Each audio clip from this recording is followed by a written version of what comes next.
Hola y bienvenidos a mi canal de YouTube nuevamente. Me alegro mucho de que estéis aquí otra vez.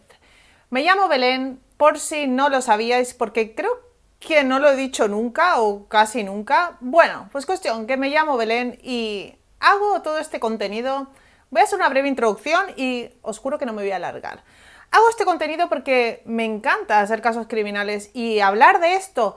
Y no tengo nadie más con quien hablarlo, de verdad que la gente de mi entorno esto no le interesa mucho. Les puedo contar una historia así muy a la pasada, pero es como, ¿por qué lees tantas cosas de esto? ¿Estás loca?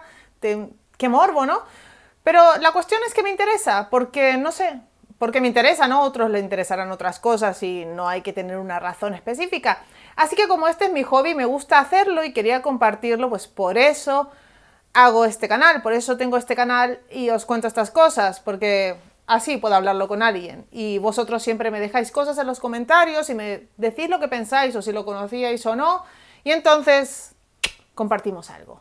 Así que esta vez os voy a contar un caso que no he visto que nadie haya hecho vídeo aún, lo que es un gran qué, porque habiendo tanta gente que hace esto mismo, hay vídeos de la gran mayoría de los casos o de muchísimos, si bien lamentablemente hay muchos casos criminales en el mundo, muchos asesinatos, y esto no es una idea feliz, pero es una realidad. La mayoría de los casos que se conocen o de los cuales al menos hay información de dónde sacar para poder contar, tienen vídeo. Y este no. Este solo tiene un vídeo y un solo sitio de donde se puede sacar la información. Y ya está. No lo sé por qué, pero es así. Y además es un caso de España, que también hay bastante pocos. Lo que más sale de aquí es el caso de Alcácer y 4 casos más y ya está. Así que, ¿por qué no? Porque tengo varios suscriptores de aquí, de España, yo vivo aquí, llevo muchos años aquí, me gusta estar aquí y pues vamos a hacer este caso, no me voy a alargar más. Este es el caso del torso de la calle Gallur, así que comencemos.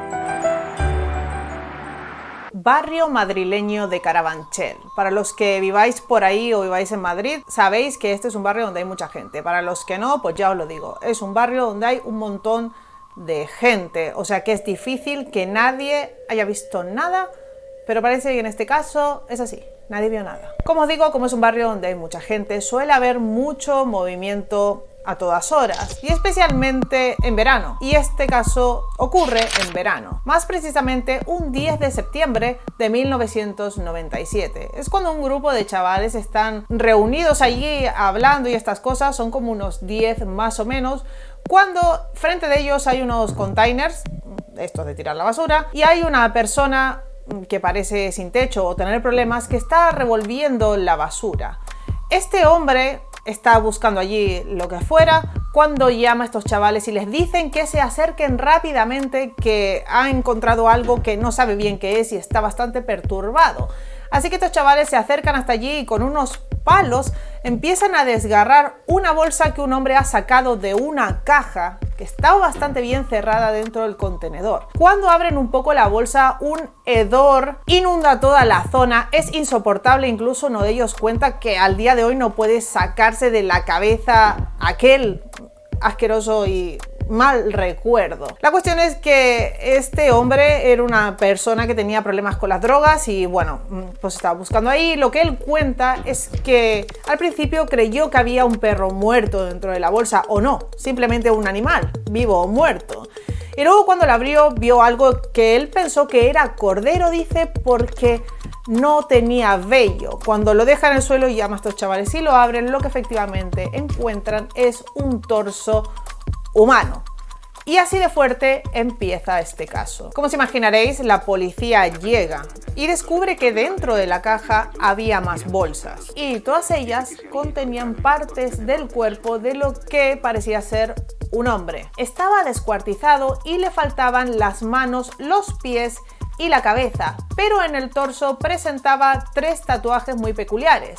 Y creyeron que al tener estos tatuajes sería fácil de identificar, porque una persona con tatuajes es más fácil de identificar porque tiene marcas que le hacen único o le hacen diferente. Entonces, pues seguramente alguien podría recordar quién era esta persona a pesar de que no tenía manos, ni pies, ni cabeza. Sitios de donde sacar pues evidencia, ¿no? Como por ejemplo huellas digitales o bueno, el rostro de una persona. Como os digo, es un barrio donde hay muchísima gente y todo esto ocurrió a eso de las 6 o 7 de la tarde y la policía no tardó mucho más en llegar. Así que había un montón de gente por ahí mirando. Cuando comienzan a acordonar la zona, se asoman más personas aún y la policía hace algo que no sé si lo hace bien o lo hace mal, pero que es un poco perturbador, que es que dejan el cuerpo ahí al costado y está descuartizado, o sea que la escena es bastante terrorífica. Pero así y todo nadie dice nada. La policía pues levanta las pistas que pueden levantar de allí, se llevan el cuerpo y comienzan los trabajos de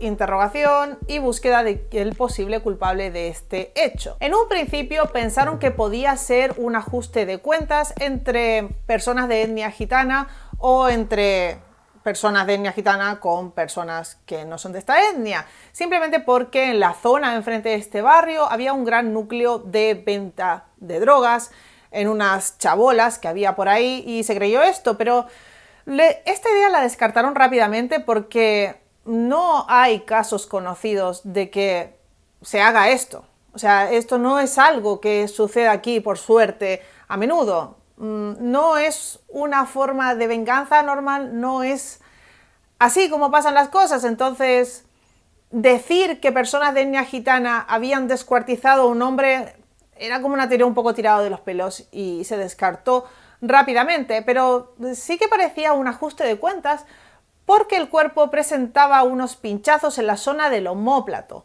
con lo cual se creen que había podido ser torturado antes de morir. Y como os digo, estas no son cosas que suelen pasar aquí. Si bien hay casos excepcionales en donde estas cosas ocurren aquí, para pruebas tenéis el caso que os he hecho del exorcismo de Almansa, que es una familia de aquí de España y lo que hacen es una completa locura, que si no lo habéis visto os lo dejo por aquí. Pero vamos, que no es la normalidad. Entonces a la policía esto le parecía muy extraño y que esto fuera un ajuste de cuentas era una teoría que se barajaba, pero no se entendía por qué tanto ensañamiento. Pero así y todo, nada se puede descartar. Y el hecho de que hubieran dejado el cuerpo justo enfrente de esta zona donde se vendían drogas le daba a la policía dos posibilidades con las que trabajar. Una es que el crimen se hubiera cometido allí y hubiera sido justamente esto, provocado por esa gente que vivía ahí enfrente, y la otra es que hubieran dejado el cuerpo allí para despistar, y esta también era una posibilidad muy grande, porque dejarlo allí para despistar pues sería una buena jugada de él o los asesinos de este hombre. Lo que siempre llamó la atención de la policía en este caso es que nadie dijera nada. Al parecer nadie había visto nada y es muy extraño porque además la gente aquí suele hablar bastante cuando ve algo, o sea, es algo como que, no sé, pasa, ¿no? Cuando alguien ve algo rápidamente lo cuenta y más si se encuentra algo tan grotesco, suelen salir pistas y esto daba a pensar que la gente tal vez estaba asustada y tenía miedo, lo que hacía el caso aún más grave. Y entonces se barajó una posibilidad que yo al principio cuando leí este caso pensé, ¿cómo pudieron llegar a pensar esto? O sea, esto es una puta locura, pero no. Y ya veréis por qué tiene sentido. Se creyó que este crimen podía tener un cierto aspecto satánico. Y esta será la teoría principal del caso, la que se mantiene hasta el día de hoy. Pero bien, ¿quién era esta persona? Porque aún no lo habían identificado. Intentaron entonces identificar a este hombre mediante el perfil genético, pero no tenían en sus bases de datos con quién compararlo, porque el perfil genético, para que esta prueba se pueda hacer, básicamente se coge ADN de la persona que se ha encontrado, la cual se quiere identificar, y se busca si alguien concuerda con él en la base de datos, o sea que tendría que tener familia aquí con la cual poder compararse, pero no. Parecía que no era así. No tenían las manos, por ende no podían identificarlo mediante las huellas digitales y como ya os he dicho tampoco tenían la cabeza, así que no podían poner una foto de esta persona o identificarlo mediante los rasgos faciales. Lo que sí se pudo saber es que era un hombre de unos 30 o 40 años de edad. Y como os he contado, lo que también se pudo saber por la autopsia es que a este hombre le habían pinchado varias veces, unas 14 veces, en el omóplato cuando aún estaba vivo. Se pudo saber también que murió de 2 puñaladas en el pecho, muy profundas y hechas con mucha fuerza, la cual pues le hubieran perforado venas y órganos importantes acabando con su vida. Dedujeron también que había sido descuartizado con una radial de fontanería y que muy probablemente lo habían hecho dentro de una bañera, porque no había sangre. La sangre parecía que la habían dejado drenar dentro de esta bañera o sitio donde lo hayan descuartizado y luego lo habían metido en las bolsas y en la caja. ¿Y qué con los tatuajes de la víctima? Pues estos tatuajes fueron también los que hicieron pensar a la policía que este podía ser un crimen de carácter narcosatánico, porque este hombre llevaba un escorpión, un pentagrama y el 666 tatuado justo debajo del pentagrama. Los tatuajes que tenía hechos no eran tatuajes profesionales para nada, parecían más bien tatuajes del tipo carcelario, o así al menos fue como los identificaron. La otra cosa peculiar es que si se habían tomado la molestia de hacer desaparecer las manos, los pies y la cabeza, ¿por qué habían dejado a la vista los tatuajes? Esto era una especie de señal, porque si no se quiere que alguien sea identificado, dejar marcas tan peculiares como unos tatuajes, ¿no? Con lo cual alguien podría reconocerlo. No tiene mucho sentido. Entonces los investigadores comenzaron a pensar que esto era alguna especie de mensaje que se estaba enviando a través del cuerpo de este hombre. Los criminólogos pensaron entonces que además de saber dónde se habían hecho los tatuajes, que eso ya lo sabían, que creían que habían sido hechos en la cárcel o al menos por manos de alguien que no era profesional ni con una máquina profesional, también pensaban que era importante saber cuál era el significado de estas marcas, de estos tatuajes, estos dibujos, ¿qué significaban? Así que dijeron esto. El escorpión, por su parte, suele representar dos cosas. Una más mística, que es la de cortar la entrada de espíritus malignos, y otra que es un insecto que renace unas 6 veces durante su vida mediante la muda de su piel. Los otros dos son claros tatuajes con connotaciones satánicas. Se creyó entonces que este hombre podía pertenecer a una secta o que practicaba tal vez la magia negra. Por ende, en lo que concluyeron es que este hombre estaba relacionado con el narcotráfico, porque el escorpión era un tatuaje que llevaban muchas personas que estaban relacionadas con esto, y seguramente con el satanismo, alguna secta o la magia negra, y esto apuntaba todo hacia el narcosatanismo. ¿Y qué es esto? Ya os explicaré un poco más adelante. La cuestión: la policía decidió difundir las imágenes que tenían como para ver si alguien podía identificarlo. Y al difundir las imágenes dieron con unos 100 graciosos más o menos que llamaban por teléfono dando pistas falsas o haciendo chistes idiotas. También empezaron a difundir la información por la televisión en programas sobre crímenes, etc. Y es aquí donde hallarían la única pista que creyeron veraz en todo el caso. Vino de la mano de una llamada de teléfono a un programa de televisión, una llamada anónima que no se pudo rastrear, lamentablemente. Esta persona decía que conocía a este hombre y que había estado preso en la cárcel de Zaragoza. Lo siguiente que también sabían es que la hora de la muerte estaba situada a eso de las 12 del mediodía y el cuerpo había sido hallado a las 6 de la tarde. Y con esto lo que hicieron fue trazar un radio de dónde podrían haber ido estas personas, los asesinos o el asesino de este hombre, en este lapso de tiempo. Y esto les daba con unos 300 kilómetros a la redonda.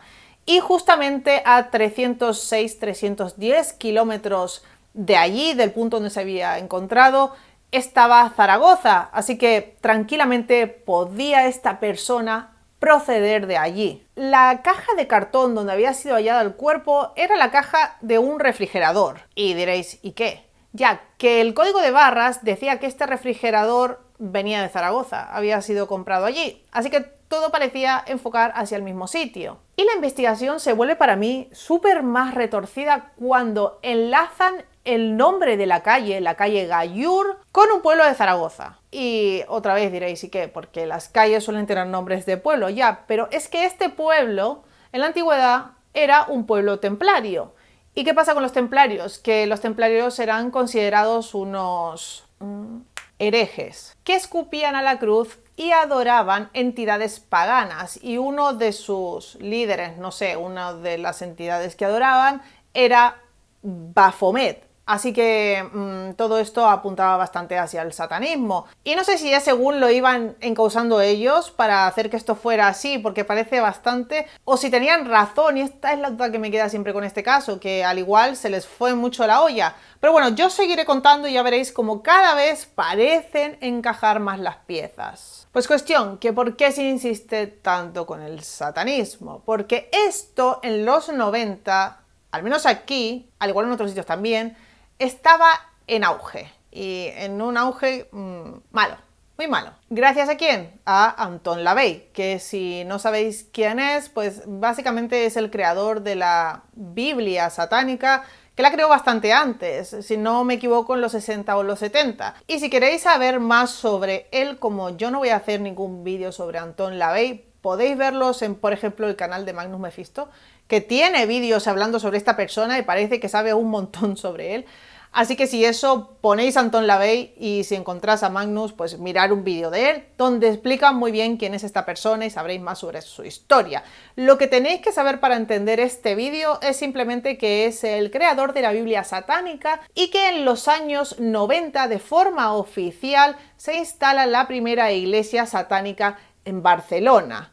Así que hasta antes de esto este movimiento se conocía, pero no tanto como en Estados Unidos. Y lo que se había cogido del satanismo no era lo que Anton LaVey hablaba, predicaba o contaba, que era una forma más filosófica. O sea, aunque no lo creáis, los que no sepáis ¿qué es este movimiento? Cuando este hombre empezó a hablar de esto, hizo esta Biblia satánica, fue de carácter más bien filosófico. Tenía una idea que no era la de, no sé, matar animales y desenterrar muertos. No era eso. Pero aquí no llegó de esa forma, llegó de la otra, de la forma más retorcida posible. ¿Y qué quiero decir con esto? Voy al grano. En los 90 se produjeron un montón de profanaciones en múltiples cementerios de España. Se arrancaron cruces de los cementerios, se entró a iglesias a robar cosas, se hacían pintadas de carácter satánico, especialmente en los cementerios, y una larga lista de etcétera de este estilo. Y hablando también de falsos profetas, esta época es en la cual surge este hombre tan peculiar, conocido como el reverendo Miranda, un tío que decía que él era el anticristo y que ya no había pecado a partir de él porque a él le había dicho Jesús que él estaba aquí como el anticristo y que, bueno, gracias a que estaba allí, el pecado había desaparecido, o sea que cada uno podía hacer lo que quisiera. Bueno, es bastante más largo que esto se resume, pero la cuestión que esta es la época en la que aparecen muchos de estos personajes y la gente comienza a creer en estas cosas de forma desmedida, de forma de secta, como pasa con las sectas. Como os digo, estaba de moda el satanismo y como ya os he dicho, si bien en Estados Unidos esto ya existía desde los 60 o 70, aquí había llegado entre los 80 y los 90 y de esta forma. La cuestión es que en Zaragoza, unos meses antes del hallazgo del cadáver, un cementerio sufrió de estas profanaciones de tumbas y de estas pintadas por parte de un grupo que se decía satánico. Hubo un caso también muy conocido de unos chavales que se metieron en un cementerio de Valladolid, fueron directos hacia unas tumbas que ellos sabían que eran muy antiguas, las abrieron, sacaron los huesos de las personas que estaban allí enterradas y se pusieron a fumar marihuana con los huesos de estas personas. O sea, así estaba el patio, más o menos para que os des una idea. Vale que no todo el mundo iba por allí profanando tumbas y haciendo ritos extraños, tampoco la locura, pero era algo que se iba escuchando en las noticias, que no era algo tan extraño ni tan tirado de los pelos, o sea, que era normal que la policía tirara por este lado, pues sí, era bastante normal.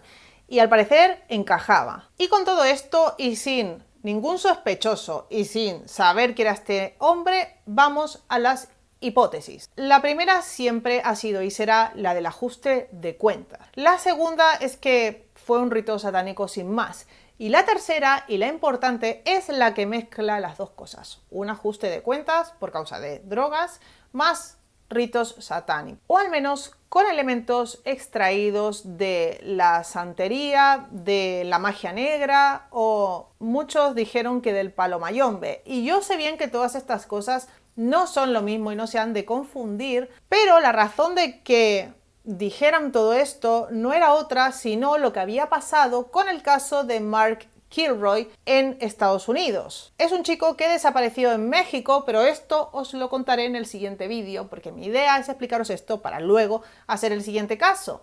¿Y por qué lo relacionaron? Porque había una persona muy importante del mundo del narcotráfico que había sido acusado de comenzar básicamente con el narcosataní. Se barajó aquí la posibilidad de que si al parecer a este hombre nadie lo conocía, no fuera de aquí o no llevara mucho tiempo en este país. Así que podía ser víctima de esto que os estoy contando, relacionado con un narcotraficante muy conocido por hacer estos rituales, Adolfo Constanzo. No se dijo que este fuera el culpable, pero sí se creyó que de alguna manera los entornos pudieran estar relacionados. ¿Y quién es Adolfo Constanzo? Os preguntaréis. Pues tiene que ver con lo que os he dicho, con Mark Kilroy. Así que más o menos os haré un resumen. Este hombre, nacido en Miami, hijo de una mujer nacida en Cuba, realizaba tarot y ritos de palo mayombe, entre otras cosas, otros ritos, más bien satánicos, que fue desarrollando más tarde para narcotraficantes y delincuentes varios, que le pagaban por sus servicios de protección mediante la santería, el palo mayombe, la brujería, etc. Entonces, ¿y si tal vez el torso hallado en la calle Gallur era una mula? Podía ser. No es tan disparatado pensarlo, ya que estas prácticas llegaron en los 80s y 90 junto con la droga. Y antes también, o sea, antes solo llegaba la droga y luego llegó esto de la mano. Fue algo que pasó aquí, que se vio, que hubo un foco de esto. No se habló mucho, no, pero existía. Y así siguieron investigando hasta que la policía llegó a los únicos datos que pudieron encontrar en este caso. Una mujer al final habló. Era una señora del barrio que dijo que había visto que la caja la habían arrojado unos hombres desde una furgoneta de color rojo. Una furgoneta la cual nunca pudieron encontrar. Y con tantas dudas, finalmente se hicieron estudios antropológicos en el cuerpo y estos estudios dieron como resultado que el hombre al parecer no era europeo, sino más bien parecía latinoamericano. Así que la cosa pues cada vez encajaba más. Así que la policía acude a la Interpol para saber si había alguien desaparecido con estas características. Tenían los tatuajes. Pero nada, nadie había denunciado la desaparición de este hombre. Y nos vais a quedar contentos, porque hasta el día de hoy no se sabe más nada y el caso se queda así, un misterio. ¿No os recuerda esto un poco al Satanic Panic de Childress? Que si no lo habéis visto, me encanta hacer esto. Os lo dejo por aquí arriba porque también es un muy buen vídeo con una muy buena historia. Esto se acaba así. Nunca se supo quién era este hombre, ni quién lo había matado, ni por qué le habían hecho esto. Simplemente se quedó en todas estas teorías y como ya han pasado más de 20 años, el caso está oficialmente cerrado. Así que es lo que dice la policía, que si pudieran saber en algún momento quién fue, quedaría impune porque ha prescrito. Sí, ha prescrito ya. Decidme qué pensáis de todo esto en los comentarios y si os ha gustado el vídeo, dejar un like, suscribiros al canal para ver más vídeos como este. Por aquí os dejaré un vídeo que os recomendará YouTube y por aquí os dejaré otro que al igual os recomendaré yo o recomendará YouTube. No lo sé, no lo he decidido. Cuestión, si os gusta mi contenido tenéis mis listas de reproducción. Muchas gracias por estar allí y hasta la próxima. Adiós.